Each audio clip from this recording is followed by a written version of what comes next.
All right. So why did we have this impromptu meeting of the Order of the Triad? There's apparently an emergency of some variety that needed our attention. Like, Well, I mean, in the did Craig burn down another village? no, in the ever-growing world of how social media works, news is only new for 24 hours. So it was released today that they're making a bunch of new books and for D&D next year. Now, originally that wouldn't be so great or whatever, but One would assume they would continue to want to make money. right, yeah. But it's just the matter in which they released what they said. That is the surprising thing that deserves some discussion between three jerks online. Where's the third one, man? We got you two. Not me. Damn. Okay. All right. I was trying to find the link that you sent me earlier. I had to go through all the different Facebook. Yeah, someone's obsessed with we were part Facebook. of. They can't just send a link. So, all right. First and foremost, Yeah. the two that are definitely coming out next year is one written by Chris Perkins, or overseen by Chris Perkins, and they call it a manuscript, which is interesting. We'll talk about that later. And That must be in the Twitter thread because I don't see it in the basic post. Yeah, and the second is a work by F. Wes Schneider. I'm not sure who he is, but I guess he's the co-creator of Pathfinder. He's working for D&D now. I'm working for WoTC. All right. Those two books have basically been scheduled for 2022. The key thing about those is that they're going to be formats that you've never seen before. And that's kind of what needs to be discussed first. What do they mean by formats we've never seen before? My first thought is it's just marketing hype. We're going to throw in some buzzwords. We're going to, something you've never seen before to like generate hype. If I'm honest. WoTC has a very strict format for how they do everything. The idea that they're suddenly going to be changing that up, it just doesn't make a lot of sense. There was a follow-up tweet in the last hour that said specifically about this statement because people started speculating immediately. Of course. People said like, "Oh, they're actually going to print books in a good with a good binding and a good spine." Ha ha ha. That'd be nice. I would love that. That would be nice. They're going to bring back Dragon Strike, a board game with a VHS tape. There was thoughts of like it's just digital only. Oh my god! I want to see a living version of Dragon Strike that changes every time, and it's just constantly streamed on Twitch, so you can just constantly live play Dragon Strike. And there were basically thoughts of like, okay, well, maybe it's a box set with a hardcover book, or it's a box set with a bunch of soft covers, or it's like something maybe from a different edition that they've done before, but they haven't done it in 5th edition, like how 4th edition does their campaigns, and then like a little folder with a bunch of soft cover. Or maybe it'll be a book with an acceptable amount of content, unlike when they've done unlike any of the others they've done lately. Well, the follow-up tweet said that each of these products is pursuing a different and a starred different format you've never seen before. Neither is digital only with quotes. These are new print star formats. Now, some people will start saying these are actually pocket edition like things or pocket edition campaigns, pocket edition player's handbook. Yeah. And that would be really weird. Don't really, like that thought. As the first one specifically says it is overseen by Chris Perkins, it leads me to believe it's an adventure. Right. Because that's everything he's done. He's been in charge of fucking all the adventures. So that's sort of his bread and butter. Yeah. Yeah. And it's weird that they called his a manuscript. I just find that interesting. Yeah. I mean, well, adventure or lore, either one would sort of fall under his banner. A manuscript would be full of lore. So I could see that. I'm kind of wondering maybe if one of these is a, hey, we know Adventures League has been doing these things, and non-official WotC people are writing the D&D adventures. I wonder if this next thing may be um an ongoing like adventure that they take feedback from the AL games and update the story accordingly. Possibly. Something along those lines, which would take a lot of coordination, but it's not outside of scope, I think. I just thought Adventure League was dead at this point. God, no, I don't think so. Well, It's not dead. They've restructured it. They reordered it. They're not calling it Adventure League anymore. Now it's something else. Oh, really? I didn't realize it had crapped out so much. Well, COVID. yeah, COVID pretty much killed any meeting in person. So Well, that's true, but Adventures League had such a huge presence online. I know. I used It, to run Adventures League through Discord for years. so did I, but also remember too is they never had encounters or Adventure League that last longer than 5 years. They've always rebranded it as something else. I think it will continue. I think weekly D&D will continue, just under a Mm, different banner.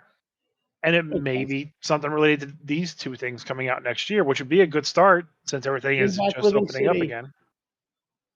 Yeah. yep. Living So City, where any you other can own like houses and shit too, which is always pretty cool. thoughts on what exactly the new print formats would be? Well, along the lines of lore, is all right. So if I go back, so if you think about it in the like in the comic book genre sort of style, um, sometimes the lore would get so heavy, so much in like the Marvel universe that they would put out a big, like epic sized book of everything you need to know about Marvel. And you Mm-hmm. could flip through there and you can see the origin stories of different characters and places and things that are important. If you didn't know what the Infinity Stones were, you could look them up. Like everything was in these damn books. If you wanted to know where people's first appearances were, all that nonsense. In that same regard, there is so much goddamn D&D lore that some people are fall back onto that concept and want to do homebrew because there's too much. They don't feel like they can get into it. They don't feel like they have any way to truly grasp like what the fuck was the spell plague? What happened over? Didn't there used to be a forest on one map and another map there's a giant fucking crater? Like they don't. There's no way to correlate between these this years and years and years of history and what is currently relevant. And so maybe that's something that they're planning to do. Like maybe because they did touch on the fact that some of these were going to touch onto classic stuff that's already been released, and maybe that's part of what he's working on is like the complete lore guide of current day, Toril, or at the very least current day Sword Coast. Yeah. Although the motherfuckers could also just go and expand into more of Toril because I think we have seen so much of the Sword Coast that we forget that there is a huge world out there outside of the Sword Coast and for recent books, Chult. I could Yeah. absolutely get behind that. Uh, with second edition, I guess it was the ass end of first edition when Forgotten Realms was released. I have the book. It was like a box set with some gray books in it. And then within a few years of that, they released basically another Forgotten Realms compendium that updated everything that happened in that, like, I guess 5 years or 6 years. My time could be off, but within that time period. So yeah, we have God. I don't know how many years at this point of just information of the Forgotten Realms. So things have changed. They're constantly changing. Every single campaign they release, there's more shit that changes. So releasing a big book of here's where the Forgotten Realms started, here's where we are now, and here's all the shit in between of how we got there would be incredibly useful to anyone that they're trying to sell these campaigns to. God, yes. Because Yeah, but I that's do is like that Sword Quest, but I'd never feel comfortable, like really comfortable, like running out some adventures in there because I'm Yeah, like so it's intimidating. I don't really care about the Sword so Coast. I just think they should do a big Forgotten Realms book. Here you go. Yes, that too. so basically a campaign's box set that handles the current state of the world. Much like how the player's handbook was the beginning of 5th edition lore. there's a lot of people who are kind of along that mindset where this is going to be a box set that has a bunch of like new beginnings style stuff in it, because it's getting more likely they're not going to release a 6th edition, but people need a starting point. So they're going to retire the 5e adventures and pick up with a new fresh set of adventures from a 6e standpoint, kind of, and not really care about the edition. And so that's a lot. There's a couple people are talking about that, and it's about time for that new edition to happen, anyways. So this may be an attempt to keep the same edition, but then majorly change the lore from that path forward. I think they would lose a bunch of people if they try to switch to a 6E right now. It Right, could that's be what I'm saying. Yeah, it could be a 5.5. yeah, and well, 4th edition had a Even then, 4.5. I don't think they're gonna brand it that way. No, they Right. wouldn't brand it that way, but it could still be that. Yeah. There was a 4.5 which changed up a bunch of things and made it a little bit more like, oh, this is how the core D&D worked. And it How advanced could it be a 4.5? There wasn't a 4. and it advanced the stories a little bit in the Interior Veil, but it wasn't a terrible amount. I definitely think that this is something that's going to be shaping up the next 10 years for the game, being that 5th edition's already been out for 10 years. You know. Now, so another thing I would like them to see, if they don't go that epic, because that would be a pretty big, thing to get released. If it was on a smaller scale, even some of the stuff that they used to do in old, like 2nd edition, like the demi-human demigods and the demi-humans and deities and faiths and pantheons, which were just books about gods. I'd be happy with even just that. Just so but I then know again, what are the that's relevant something gods. Yeah, but that's something they've done in print before, and they're trying to nail home that this is something that they've never done in print Yeah, before. but that phrase, that we've never seen before. Yeah. If it is just marketing shtick, that could easily be, oh, we've never done this in 5th edition. Which is more what I'm assuming. Yeah, I'm kind of that same goddamn boat, 2nd edition books that I assume they've done it before. Yeah. And if it's just them releasing 5.5, then they've done it before. Truthfully, honestly, a deities and demigods type book, if they did something like that, isn't necessarily a lie, because the company that WoTC is now is not the same company that WoTC was when 3.5 was out. That's very true. So that's just those first 2 works, and they didn't mention anything about what those 2 works were going to be, or hinted at those at all anymore. There is another 2 titles that are coming out that are 2 brand new settings in early development. Now, Well, they hold said on. Read the whole thing. No, hold on. I am. It says, in addition to these titles, we have 2 brand new settings in early development, as well as a return to a setting we've already covered. So these are 2 new settings, and then one that we've already been in. It also says new non-Magic the Gathering settings. I wasn't jumping there yet, but I am. Well, let's just jump. So yeah, these aren't going to be Magic the Gathering worlds, which is cool. Important. I mean, people are kind of bored of it. I mean, but what's left, honestly? I don't know. Jeez, I'm not even going to go into it. There are so many Magic sets out there that do not have a proper setting in the D&D world. You tell me Kamigawa wouldn't be just the best thing ever. I would fucking play it. You wouldn't play it? I would definitely get into Kamigawa. I'm already playing an Oriental campaign, so. I'm also kind of wondering too, maybe kind of go back to the other fruit, if they're going to have overlap with the other like Magic the Gathering sets with the first 2, because they don't mention anything with the first 2, but the second 2 they're saying that these 3 books are not Magic the Gathering worlds, but it doesn't really say that the previous 2 aren't either. So okay, I don't know. So the exact thing that you wrote, the next 2 titles, or maybe you just a copy paste, I don't know. The next 2 titles are still early in development, but are 2 brand new non-Magic the Gathering settings. And then it reads, after that, there's a 5th setting that is a return to a current setting, but possible that this may get cut. Yes. That last line leads me to believe, okay, that's the Magic the Gathering setting that's already been done. So it's probably just another Ravnica book.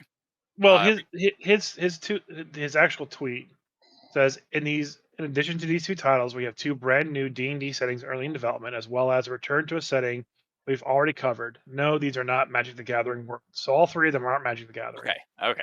And then I'm not looking at the same thing you are. yeah, you're looking at my post, which is just Right. me paraphrasing him. On Facebook, make sure to follow us. He also says that as he mentioned in the dev blog, we develop more material than we publish, so it's possible that one or more of these last three won't reach production. But as of right now, they're all looking great.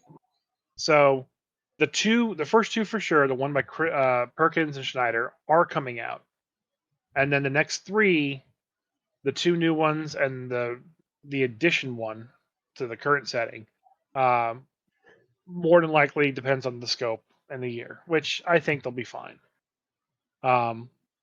They're kind of shooting for $5 a year at this point in time. Yeah.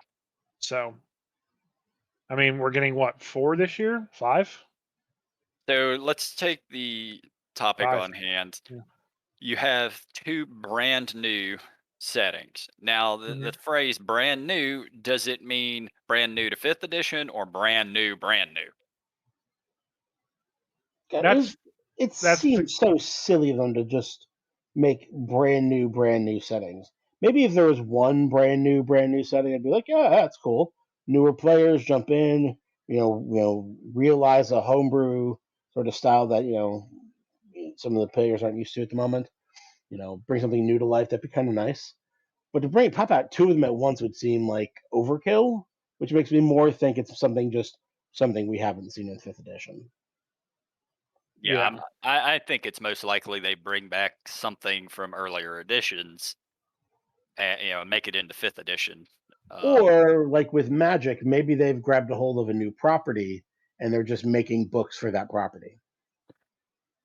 Possibly, but I think we would know. RimWorld for D&D, I think we would know if they picked up a new property, though. Discworld.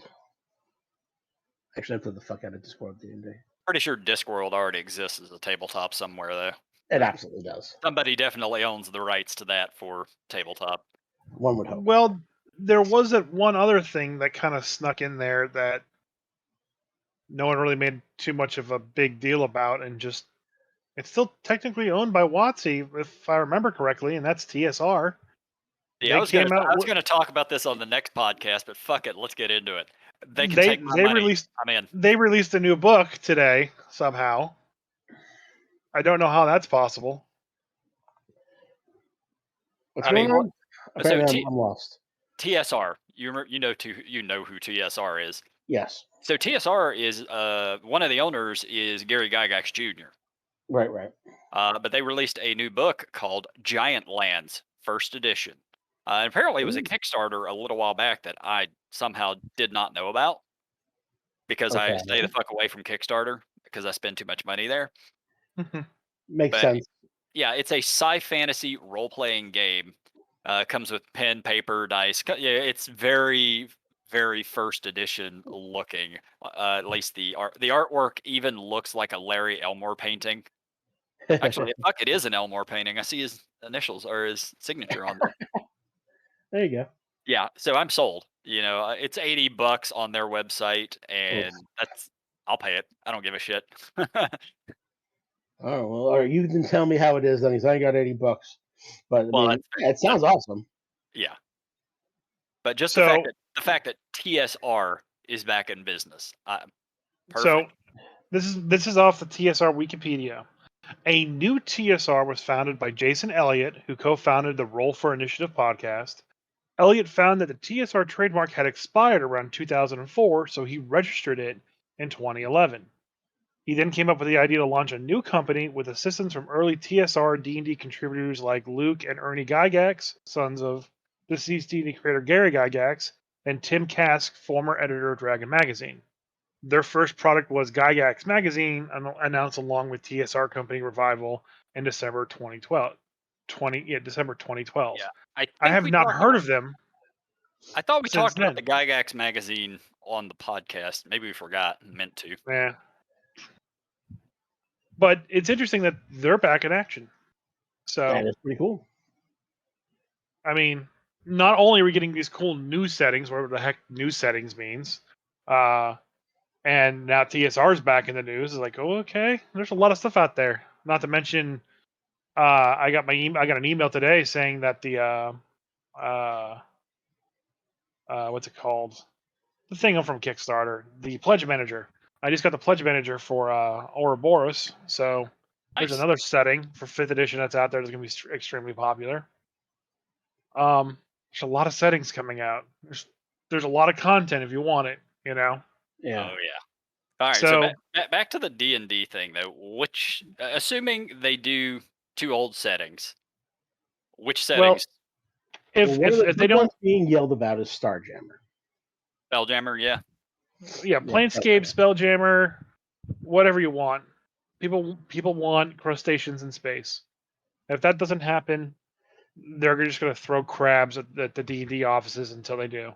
For me, those Uh, are my least favorites. Don't get me wrong, Well, I love Planescape, but I would much rather have Dark Sun and Dragonlance. I would much prefer Dark Sun at least. Yeah. I would like Dark Sun just because it's a better setting and it's more what is it called, Sword and Sandal. Yeah, it's very Conan-esque. Yeah, we need another Sword and Sandal setting that's for the common or current world. I don't know how the Planescape or Spelljammer would really work in the current setting. I'm not saying it couldn't work. I'm just not It, sure. it would well, work. it's always out there. It would work Yeah, fantastic with all the tying in all the Magic the Gathering stuff. Oh yeah. and I'm kind of waiting for them to bite the bullet on that.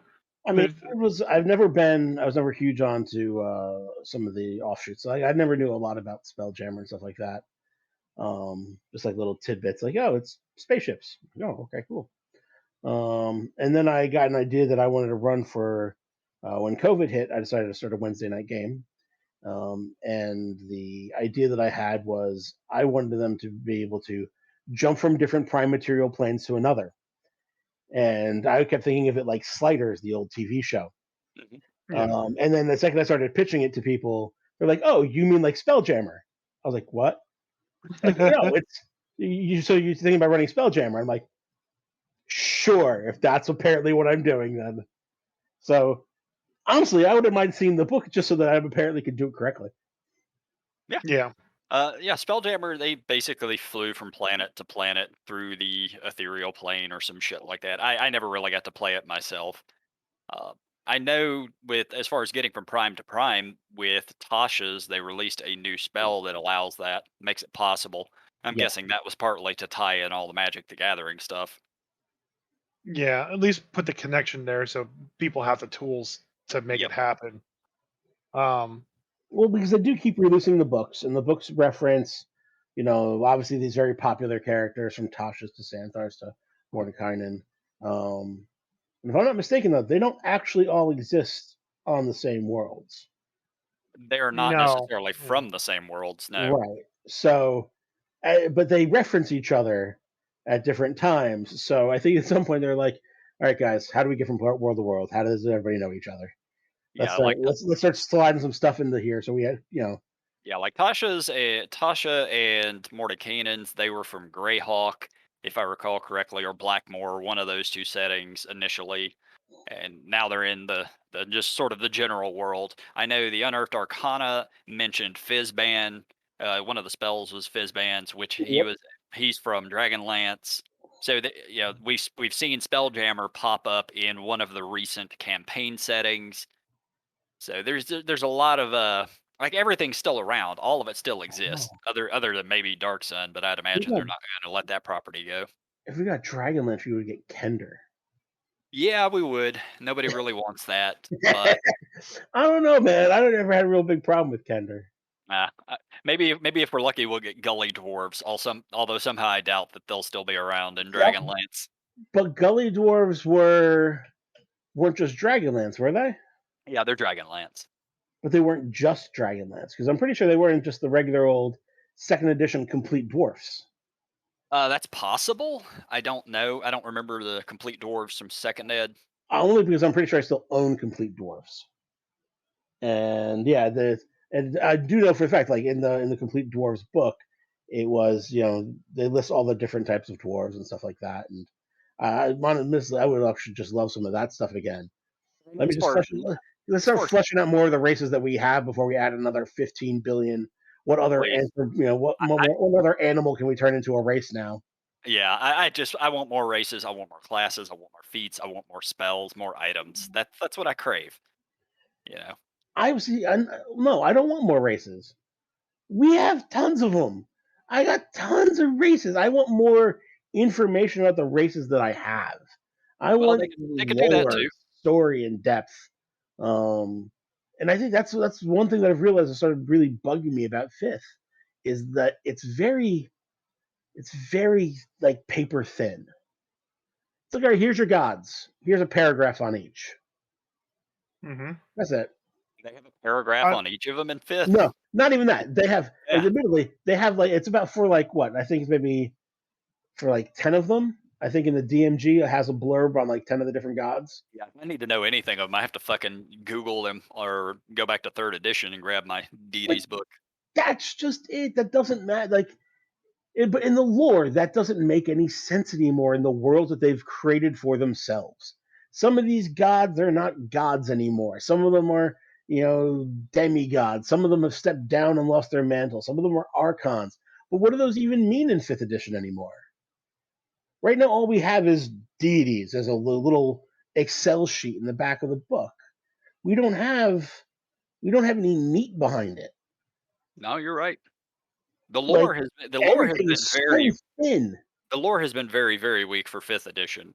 And, They release the campaigns and whatever information you get out of them. That's the vast majority of the fifth edition lore. and it's no wonder that people end up homebrewing so much because there's nothing for them to sink their teeth into in the regular stuff. It's Yep. just, ugh. I mean, I can say at least with third Wow, am I edition. actually talking myself into disliking fifth edition? Crap. With third edition, I will say, although the rules could be a little convoluted and so forth and bogged down, there was a fuck ton of lore. Like they released Absolutely. one of my favorite books. I think it's Lords of Darkness, which I think it was called Lords of Darkness from third edition, which is literally it's just a book of lore about the evil groups, the Yep. bad guy groups. That's it. And it wasn't even the only one because there was the Oh Lords of yeah, Darkness, and then there was the Book of the uh, Evil. the Book of Vile Yeah, Darkness, Book of Vile Darkness. Yep. and then See, you had the what's funny, opposite one for the Book of Exalted Deeds. what's funny too is Oh, that fourth edition had all those books. Like for me researching the Owl campaign, the only book that's out there right now that I can easily get to research Fae is the fourth edition book. And the one that's coming out's probably not going to give you a lot of info on Faye Right. because it's a campaign. Yeah. So like I'm going through and getting all the data from there. It is very interesting how little, and I complained about this actually a little bit too in an article I wrote on the Grumpy Dungeon Master website, that there's a lot of really good adventures and they're fantastic and fun to play. You just go right through the book, you don't have to change anything, and they're fun. And they're great and they're easy to run. But there has been no consequence in fifth edition so far. Like by the end of the adventure, everything is wrapped up in a neat little bow. And if anything happened, it only affected that small little portion of the world and nothing else. And even going to Frostmaiden, all the endings at the end of Frostmaiden are like this devastating, cataclysmic endings. Yet none of them happens because Frostmaiden's a prequel to fifth edition, or at least in a timeline standpoint. So like, where are those big events like the Spell Plague and the Sundering that changed the world of Faerun from the ground up? Like, just is on that the hopefully one of the books they're going to be working on? Because we need that. We need this lore dump. They've just been playing with the after effects from fourth edition from a lore standpoint for the last 10 years. Nothing has happened. A city got pulled down into Avernus Oh and god, yeah. it popped right back up by the end of the campaign. Fucking why? Now, You all know? right, I'm not gonna lie. I did not buy, read, or run through Descendant to Avernus. Does it always pop back, no matter what, or can you fuck up and it doesn't? I mean, I'm you not always going to go into hold spoiler on. things here on the podcast. But you before Chris answers, if Chris's players ran through Avernus, somehow they would make sure the city didn't come back. yeah, the jerks. It's like, hey, we got a couple more cities to sell you. Ever been in Waterdeep? Take that thing. It there's like 3 or 4 different endings to Avernus, and 3 of the 4 like it pops back up. Oh. The one that's like the most cataclysmic is Tiamat shows up and just burns everything. So it's like, okay, that's an ending. Bye. No, so it's the That came beginning of D&D Adventures. Gotcha. that came out of nowhere. Bye. Yeah, it is the beginning of the TV show. Level 1, fight Tiamat. Oh, bitch. All right. That's still the best thing. I want to see that encounter written down. So I don't know. There's been no consequence in 5th edition, and maybe with these 2 new print editions and how they're Maybe handling that's it, what they mean by format. yeah, that's what I'm hoping for. What I'm hoping for is they're going to give us some meat to the potatoes that they've been serving us.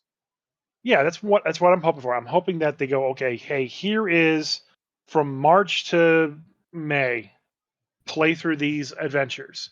Tell us what you did. We'll have surveys, and you dictate how the next half is going to go. And it would take a bit of planning. It would take a bit of extra effort, but to be a part of an adventure that evolves and all the players who play through that campaign actually add an effect to the world permanently would be a really cool undertaking. Yes, that would be incredibly cool. I don't see them doing it though. Very unlikely. Yeah. I can see them doing like new format of how the book is released, of it being a lot meatier in like lore and stuff like that, but to actually set it up so that you can change the world, that's I don't think they're gonna. I don't think they're going to trust the player of Goobery population enough to be like, yes, you can change our world for future publications. How many Munchkins at that point, have murdered every single random peasant along the way in Forgotten Realms just because they know, oh, this could change the world? Well, you always have the caveat on there is like we still maintain I'm aware, active yeah. creative control, Yeah, But but like people would do that. You'd get a lot of just, bad submissions for the thing. yeah, but if they do it through like an Adventures League format where they can set the ground rules, like the current ground rules, you can't be evil, haha. That doesn't stop people. It doesn't stop people, but it allows them to have reason to filter out certain things. Sure. Because you could, from a technical writing standpoint, you could write the adventure, the locations, the dungeons. You could have all of that be done, and just the names and people have changed to protect the innocent, kind of bullshit, and not really fill in those blanks until later.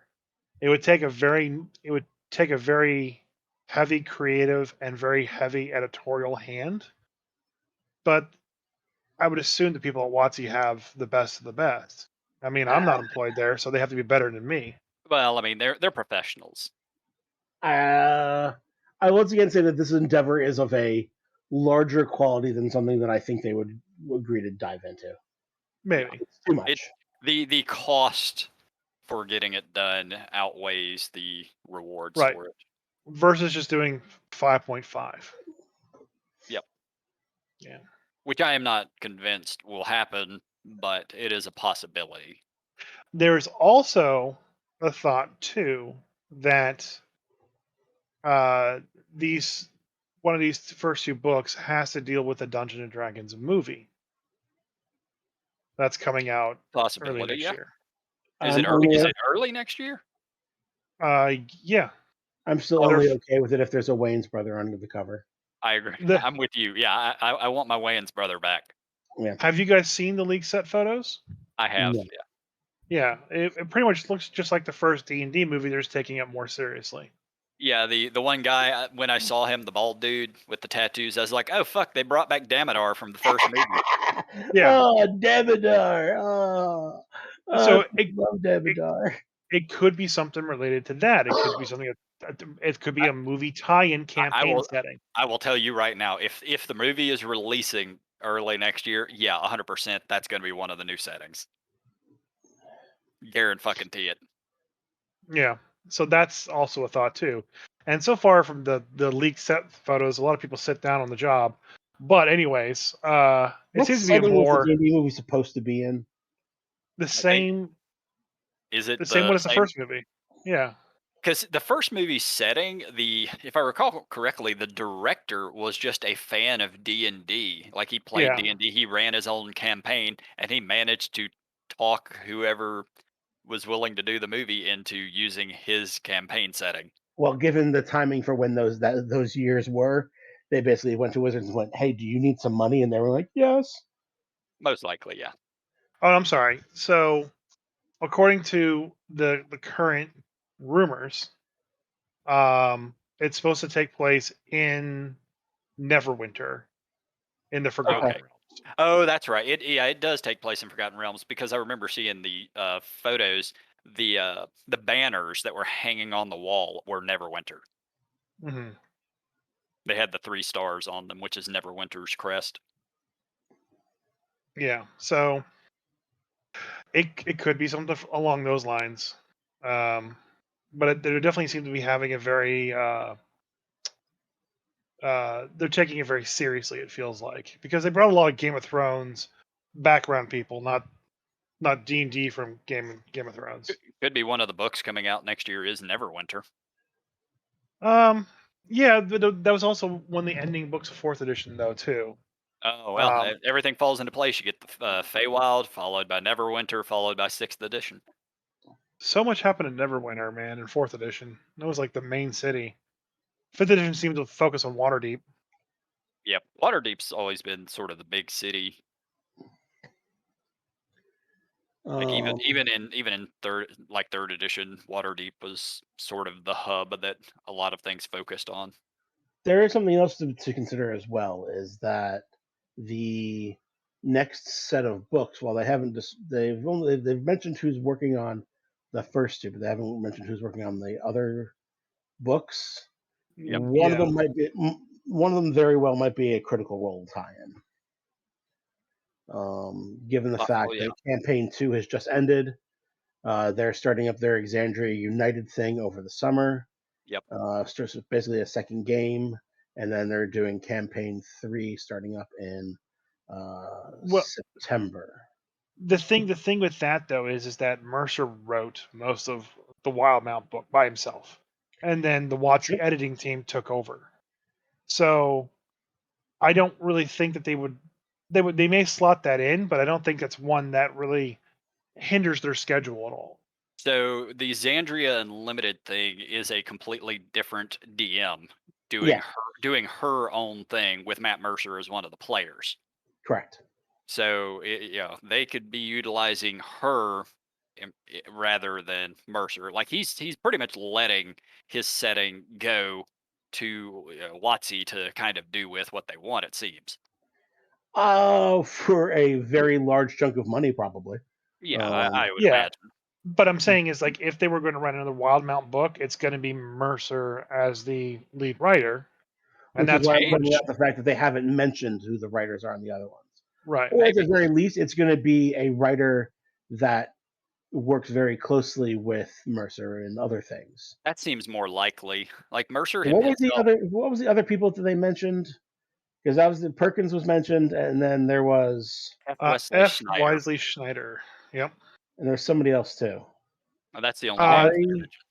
Ari. Ari Levitch, but he's working with Schneider. Okay. Yeah, I don't know, but it's something to be considered that a lot of new stuff's going to be coming out, and they're just starting up their campaign 3. Um, and with their whole Exandria United, they might be looking to expand as well. And I mean, they've been working so closely with Everything else they've been, with Wizards so far, it could be Yep. just more of that stuff. Yeah. Now the Exandria United thing is supposed to be fairly short, however. I think it's them dipping their toes into seeing how a second show will go. If they are smart about it and it works well, then they will have more than one show running a week, and they will have like Critical Role Thursdays, and they'll have like Exandria United, Mondays. Yeah. I mean, if they're able to do it, absolutely. So I'm looking here at a different form about the new settings and people voting on what the new settings are going to be. And the first top two is Dark Sun and Spelljammer because everybody wants that. Yeah, those are the ones that I read through the comments, and that was pretty much the two big ones. And then comes Dragonlance, followed up very closely, tied at a very respectable 10% each on this form. Greyhawk and Mystaria. Yep. Mystara? I know Greyhawk. I don't know Mystara. I know the name Mystara, but I don't know shit about that setting. Mystara. Why does that name sound so familiar? The quick Wikipedia just says it's a hollow planet. Its habitable surface on an interior. It's called a hollow world. Oh, I know. Yeah, so basic D&D, red box D&D was set in Mystara. Oh, was it? Thank you. Yep. That's what I'm like. I know the name. I know the name, and I'm blanking. Yep. My eyes robbed me some of my brains. Yeah, that's the setting where you were. Like the fifth box set was actually becoming a deity. Yeah, it's tied in with the whole Blackmoor setting. So we also haven't seen an Exalted book yet. I'm not familiar with Exalted. I know No, Exalted. not Exalted book. An epic level book. Oh yeah, well they did one. There was a couple of them that popped up on the DM's guild. That's not Wizards. I'm aware it's not Wizards, but I doubt they're ever going to do one. I mean, they haven't released a single campaign that goes above like 15th level. It's true. And then again, they keep throwing out those new formats, things you haven't seen before. Yeah. As far as watching, it could just be like epic levels for the current run through, and they're gonna start doing like DD level stuff. Yeah.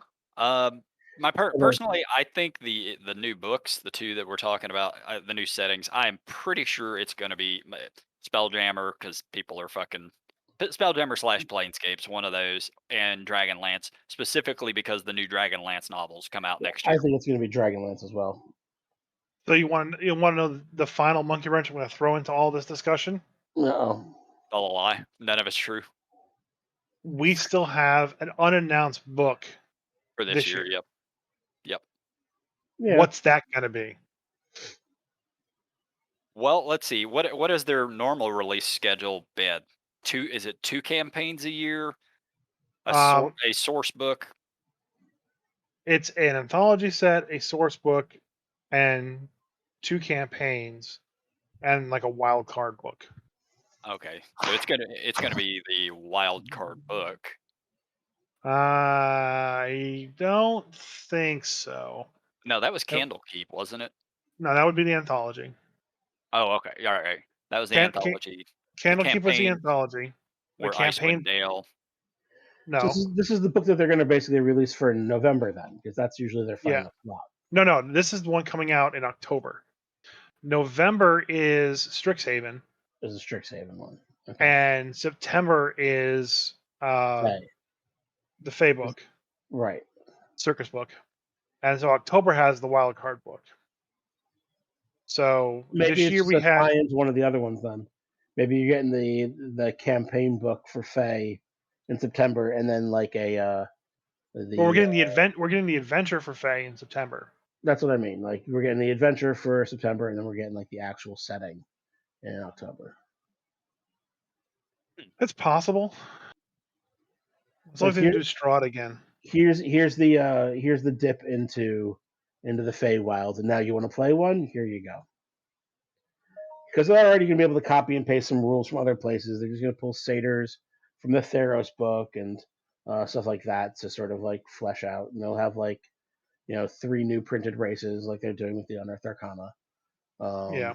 They'll do some subclasses. Well, the thing is that, and so I kind of mentioned this in my blog post on the Grumpy Dungeon Master website is if this third book isn't the Feywild, it means we're getting new races in the Feywild Adventure book, which is very possible because that adventure is only level 1 through 8. That's a very short adventure, and it's pretty much almost on par with Waterdeep. Now, Waterdeep was only 1 through 5, and then it had 4 chapters of just mega dungeons, and then like another 2 chapters of just straight lore about Waterdeep. So it's very possible that they can release the Feywild Adventure book and still have plenty of room for Feywild lore out the ass. And I wouldn't put them past them if they're just going to roll all that up together. Because if you look at the back of the cover, which is what my article was about, it's updating the lore as to what's been happening in the Feywild since 4th edition. There's like a new cult and the cult of the hourglass, and they're corrupting the Feywild or some shit like that. So it's I feel like all the Feywild stuff is just going to be in that book. And then Strixhaven's going to have new subclasses for pretty much all the caster classes, which is definitely needed. And that's a new setting, essentially. And so this wild card book in October could be anything, really. What is the Strixhaven thing from? That's Magic. Magic the Gathering. Oh, It's nonsense. a brand new Magic the Gathering Planescape that they just released last month. Oh, no wonder I know nothing about it. So we had Van Richten's Guide to Ravenloft, Strixhaven, Candlekeep, and The Wild Beyond the Witchlight are the 4 that we have for this year. So and a 5th book that comes out later. Right. So I think the Feywild Adventure is the wild card because it's races and adventure and lore all rolled into one. I think that's the wild card for the year. But it's a pretty good wild card because Perkins wrote it. And then we have our 2 settings. We got Van Richten's and we got Strixhaven, and we have our anthology, which is Candlekeep. So the one in October would probably be another adventure book. See, the Wild Beyond the Witchlight has to be a campaign.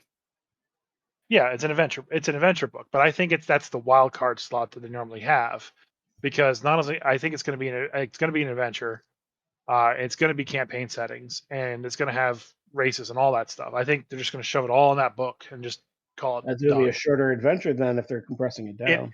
It is. It's 1 through 8. Oh, that is fair. Yeah, that's like half the size of a normal campaign.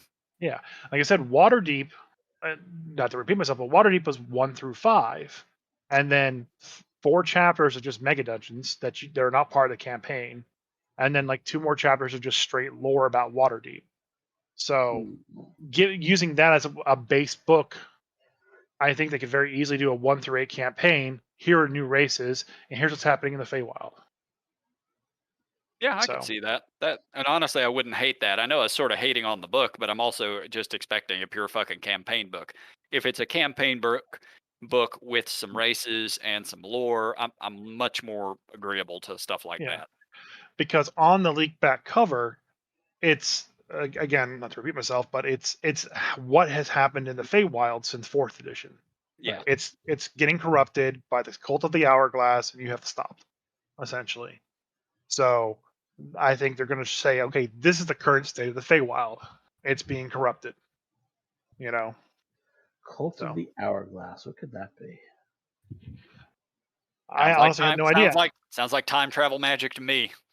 I know, which means I hate it already. Definitely do not run a campaign that uses time travel. This is coming from the guy who is currently running a campaign that started with time travel. I already do. My Wednesday night games already have an element of time travel in them.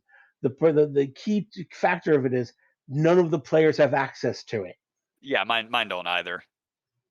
It's occasionally when they slide from one place to another, they can be in a slightly off time point. Yeah, so you were talking about you did sliders. Mine is more God, what was the other fucking show that did that? Where they jump from body to body. Quantum Leap? Yeah, mine's more Quantum Leap with time travel. There you go. Well, I mean, that's all Quantum Leap was time travel. Yeah. which is a lot of fun. Wait, so every game do they find themselves in a different race no. and class? No, just the one time. Oh, okay. I I was mean, gonna say, it's that would actually be kind of dope. it's possible it could still happen again. Who knows? I So can't Oh, say. that'd be great. Like you run every adventure you run, you just make some like pre-gen characters, and then they just sort of jump into the pre-gens. Yeah, but while playing the same character, they Yep. have new bodies, new stats, new race, everything. Yep. That could be fun. And actually, So- what if it just changed their physical stats and their race every single time? To my players, stop listening to the podcast. Go ahead and forget everything you've just heard. Oh, I like that idea actually. All So right. I ahead. do want to bring up a couple more things of just ideas and thoughts and crazy things. And I haven't seen this mentioned anywhere in any form yet, so I'm claiming this as the first and foremost. Oh, WoTC, the now new company WoTC, the side company off of Hasbro. They're the ones that focused on board games, card games, digital games. All right. And not necessarily movies and television shows, but since they own the properties, they control those as well too. There was an announcement of a live-action GI Joe series coming out here soon. no. There is a GI Joe No. video game coming out here soon as well, No. and there will be GI Joe Magic the Gathering cards No. out here very soon as well. I What- wish that out of what- existence. No. What if, Oh God. by random chance, one of the new settings next year No. finally goes into the fucking future, quote unquote, and has a gun-based 5e setting, and it's GI fucking Joe? Well, I'm with Panda on this one. No, Just no. just no. No. All right, well, screw you guys. What about Transformers? Because the same thing is happening to Transformers. If you want to do Masters of the Universe, I'm in. Otherwise, no. Ooh. I'm not sure how much I'd be behind He-Man either, but I would prefer it over the other things. Masters of the Universe is sci fantasy. You know, Yeah. it's got magic with guns, so it's kind of See, closer to and, what yeah, Forgotten Realms is anyway. and as I've come to realize in the last couple of weeks, any type of gun just makes me go, I don't want it. You I can't realize tell I me- do truly hate guns in D&D. You can't tell me that taking GI Joe and spinning it as like the counter to the Shadowrun, Netrunner, cyberpunk genre of tabletop it would game. never work. It's not the don't thi- same. It is exactly it would the same. never work. It would not sell. It would bomb. Okay, Horrible. hold on now. No, it would not. It is not a counter to the cyberpunk thing whatsoever because they're not the same genre. No. Now that being said, I think if they did release a GI Joe tabletop, it would do quite well because it's a marketable property. Every fan of GI Joe, and there's a fucking lot of them, would buy that shit. Are there? Yes. I mean, yes, I Yeah. loved G.I. Joe as a kid. I have no desire to play a G.I. Joe role-playing game. there are a lot of them. People who don't really even do tabletop games would buy it just because it's GI Joe. I would buy it and start running a game, and I don't even like GI Joe. Yeah, there's certain properties, especially nostalgia, is fucking marketable, man. Well, the at least the plus side is that apparently all guns have disadvantage because you don't ever shoot anyone in G.I. Joe. That is true. They're actually only useful for blowing up vehicles, which then throws people out of them who are not hurt whatsoever. Right. And the color of the of your bullets changes based on whether you're a good guy or a bad guy. Yep. So if your alignment ever swaps, Protect alignment. everyone will know immediately. Oh my God, that'd be the best way to do it too. Listen, I need you to go. Just shoot the side of that wall right there. What? Yep. Shoot that wall. Oh, it's red. Kill him. And just that's it. That's it. You're done. You're done. They can't kill him. They just have to shoot at him. He'll fall over, and then they take him to prison. Yep. I mean, and UNT would get a lot of use given all like the serpent themes and stuff like that. Yeah, that's They all true. do like Yeah, UNT pure bloods and yeah. stuff like that. The race that no one ever fucking uses ever would actually be very popular for once. I just ran a large UNT dungeon. I love the UNT. Yeah, I mean, I keep meaning to talk about them on the podcast, and we never do. And we got a player who's currently playing the UNT. Wow, Yeah. never seen that before. Yep. Yeah. No, but man, And we could do some Teenage Mutant Ninja Turtles. We could do that for Hasbro doesn't own that. Yeah, it's Okay. already out there. That already Yeah. exists. Who does own that at the moment? I have no idea, but I was playing Teenage Mutant Ninja Turtles tabletop back in the '90s. Like Yeah, it's been around a long time. Then they had the After the Bomb, where it was like TMNT and the survival grim future. What? Who owns Transformers? Is it same? Is it? It's Hasbro. So Yeah. their most popular products right now would be Transformers, GI Joes, Power Rangers, Rom the Space Knight, Micronauts, Mask, Monopoly, Furby, Nerf, Twister, and My Little Pony. I would definitely be up for a Rom the Space Knight tabletop. Doesn't My Little Pony already exist? Yes. Well, they have magic cards, and there was like a weird offshoot thing. Yeah. I'm pretty sure like My Little Pony D&D exists already. Yeah, I've seen a. I don't know if it's 5e, but I've seen a My Little Pony In tabletop. fact, I've seen it run on streams. Because the guy from the Yogscast, Mark. Oh hell, I'm forgetting his last name. Mark Humes. Mark Humes, who runs one of the. Oh. He actually ran some My Little Pony. Little Pony Tales of Equestria. Okay. Yes. Well, hold on. Get this. When it comes to toy lines they can produce, I'm not going to read the whole list because it's huge, but it also includes Fortnite, Ghostbusters, they lost Jurassic Park, Overwatch, I'm in. I'm sold. That's all I needed to hear. Star Trek, and Star Wars. Well, both of those already exist. Yeah, but they're not official 5e products. While Star Trek has its own system, now Star Wars that it used to. That was a Fantasy Flight thing, but I don't think it currently has a system, so they could easily do that. And that's a massive property right there. Yeah, but not currently very live and active. No, but if you convert, if WoTC released an official 5e Star Wars, it would sell. They would make so much fucking money. Imagine if they did though a Ghostbusters for the new movie that gets released. I know that if they released a Ghostbuster setting with like a Lovecraftian style spin to it, I would spin to the system, like an actual spin to the system, not just hey, let's do this. No, follow these rules in particular, and that'd be very interesting. If they did a Ghostbusters based off of Dan Aykroyd's original plan for Ghostbusters. With Eddie Murphy? No. What the hell are you talking about? No, they wrote that fourth part for Eddie Murphy. No. I'm not talking about anything modern day. I'm talking about before the first movie ever got released.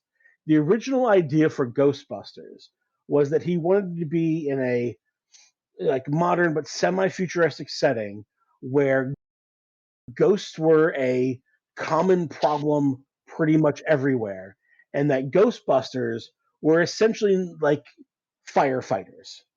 They got called out to just go out and deal with ghost problems, and they would go deal with these crazy supernatural weirdness bullshit problems. But at the end of the day, they would just go back to their home base covered in like slime and ichor with like cigarettes hanging out of their mouth, just being like another fucking day of catching ghosts, and just like this weird like little grimdark like futuristic idea setting that he had before they eventually morphed it into what became actual Ghostbusters. Well, I mean, and you get one scene like that in the original Ghostbusters where they come in and you see Bill Murray with like the cigarette hanging out of his mouth, carrying like 5 traps, and like handing it off to Winston when he first gets hired. Yep. That was the original idea for Ghostbusters. Did you ever play the Ghostbusters video game? Which one? I played the Probably. Nintendo one, like not way the not the Nintendo one. This was Yeah, no, fairly definitely played recent. the Nintendo one. This is fairly recent in the 2000s, but it's essentially it was the game story was co-written by Dan Aykroyd, and that's exactly what it was. Oh. Yeah, and you're the new member of the team, and you're running around with the rest of the other guys, and they've just like had it, and they're done, and they're Yeah. just like radioing in. Yeah, that's a Zorgoth. Just shoot it in the mouth. I don't know. Whatever. Get back to base. Yeah. It was an amazing game. Yeah. No. only a class 1, nothing to worry about there. But if anybody's ever interested in that goofy Ghostbuster talk, just get to the DVD and listen to the commentary, and they talk all about it. It's really cool. Yeah, that's basically what the game was. It was he called it the Ghostbuster 3 movie as well. Like if it were to happen, from a storyline standpoint too. So it was kind of cool. So there you go. Like a 5th edition, grim dark / modern setting, with ghosts and Cthulhian like creatures, and you're out there to go and fix the world and get home in time to have a cold pizza and sleep for 5 hours before you have to get up and do it again. Yeah, it's just called Ghostbusters, the video game, and it's based on the Ghostbusters 3 script. So what if Ghostbusters and Dresden Files were in the same world? I don't know what Dresden's Files is. Well, that's because you're a heathen and you need to educate yourself. Yeah, for real. This Yeah. podcast is over. You're going to start reading the books right now. I mean, if there wasn't for the fact that the Dresden Files already has their own role playing system, I would absolutely love. Which is not good, by the way. It's not. It's The a Fate, different style yeah, of gaming. it is, but I'm not a fan of the Fate system at all. Neither am I. Actually, before the Fate system ever came out, I actually ran a Dresden Files homebrew world. That was much more reliant on like old World of Darkness style roles. Yeah. The Um, D10s, looking for successes, etc. yeah, pretty much. And I thought that worked a lot better because then you could have like apply attributes like your control levels versus your what elements you're good with, and then like basically make your pools out of stuff like that. Yep. Sorry, All that right. was a complete tangent that Wapples knows nothing about. I know. So, I'll anyways, try not to bore you to death here. we So, we have Basically, broken an hour. Oh, hold on. We've broken an hour of this conversation. all right, I people want actually listen to us do this, don't they? yeah. I didn't want your final thoughts. It was bullshit 100 to words do or less. I what? like Lamp. You put me on the spot, man. That's all I got. Well, you have a couple Spelltender seconds. and Dark Sun or bust. I want to see Dark Sun back. I want to see Dragonlance back. But I'm going to be good if they bring back any of the old settings. Yeah, honestly, I'm fine with Dragonlance too. I don't care what they come out with. I just want it to actually matter to the continuing story of Faerun. But if it's not in Faerun, I want a book where Faerun blows up. We just had that. No one did that. I want a book where there's actually story and plot and depth to it, and it's not just like, or you could try this new class. It's because it's based off of you tied to this god who you know nothing about, and done. And unless you Wikipedia, you won't know anything that this book is talking about. All right. I want to see some real meat and potatoes, thick, juicy, plot relevant books. And there's our speculation. That's what we think about it all. Also, I'm definitely buying Giant Lands by TSR, and everyone else should too. And Waffles is going to go learn how to read Dresden Files. Fuck yeah, he is. I'm going to buy I'm going to buy the Fallout pre-order, and I'm going to enjoy that game quite a lot. Come on, man. We'll have a book review with you as you go through all the Dresden File books. It'd be great. Yeah. Yep. Yeah. All you have to do is read. Look, if you have to do an audiobook, that's fine. Whatever it takes. I don't know who this Daryl Dresden guy is. What? I don't know what his name is. I'm not Harry Dresden. Harry Dresden. Who's named Harry nowadays? Well, he's in his 40s. Yeah. So we're in our 40s. Yeah, there were I, people I I grew up have, with named Harry. honestly, I know a lot of people named Harry. Most of them are younger. Whatever. Especially from like, they're probably about 10 years old to 12 years old now. That's creepy. Harry, quick, Craig, get me out of here. Hey guys, thanks for listening to the podcast. Check us out on Facebook at There's no at in Facebook. It's just facebook.com/Grumpy Dungeon Masters. and on Twitter That'd be at Grumpy_DMs, and on Instagram. at Grumpy Dungeon Masters. And also be sure to follow us on Twitch. Twitch.tv/Grumpy Dungeon Masters, where we play Rime of the Frostmaiden every Saturday at 8 p.m. Eastern Standard Time. Fuck yeah.